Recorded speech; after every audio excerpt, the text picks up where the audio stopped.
restorative justice is a concept that is itself vague and has multiple meanings.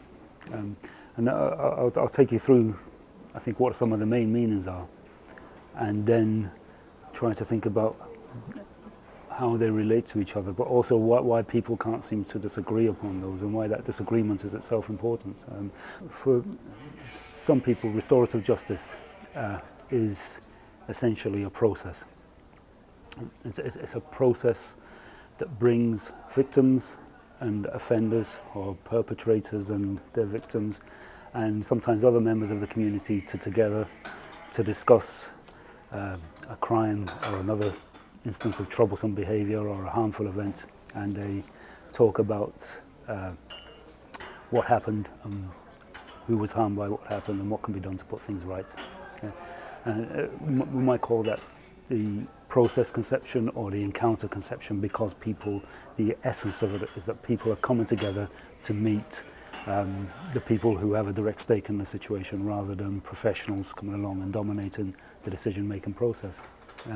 So that's one important meaning of restorative justice, and that links up with issues about having people participating, members of communities participating in solving their own problems rather than having things done with them. It links up into participatory democracies, and it's very important for that reason. There's a second conception of restorative justice that is interlinks with that, but is very different, and it's important to be able to distinguish this. And restorative justice in this second conception, we might call it the reparative conception, or the reparative justice conception. And it's talking about a different route to achieving justice in the aftermath of a crime or another harmful event. And the contrast there is with punishment.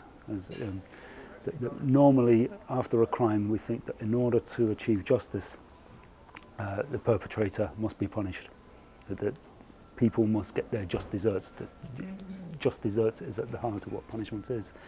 And those who advocate what we might call a reparative conception of restorative justice say that there's another route to justice, that justice can be achieved when we repair the harm that has been caused, when those who are responsible for harming other people acknowledge what they've done and take positive steps to try to repair it. So that's talking not so much about the process, but about the vision of justice that you're trying to work towards. We can talk about another third conception of restorative justice, which is about, we could call it transformative justice, or it's about values. And this, probably the best way of explaining it is to say that the first two conceptions that we've talked about take as their starting point some disruptive event. In the early days of restorative justice, it was a crime. It could be now an instance of bullying at school, and it talks about in the process conception, what process should we use to deal with it, and the reparative conception, what we should do in order to achieve justice in the aftermath. The third conception says, if we're talking about dealing with injustices, these injustices occur every day in our everyday lives, not through somebody doing something out of the ordinary, but through the structural features of our everyday lives. Far more people are harmed through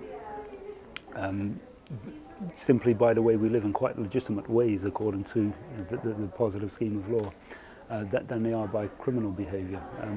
So we need to introduce restorative ideas into the way we live, the way we relate to each other in everyday life. So they talk about transforming the way we live together. We need to stop relating to each other in a way that puts my needs above yours, or thinking that I deserve more because I'm much more important than you are, and recognise that justice involves meeting the needs of everybody as they're defined by everybody. And that can become, that explodes out into a very broad notion of transformative justice. So there are these three, at least, very different ways of thinking about restorative justice. There are actually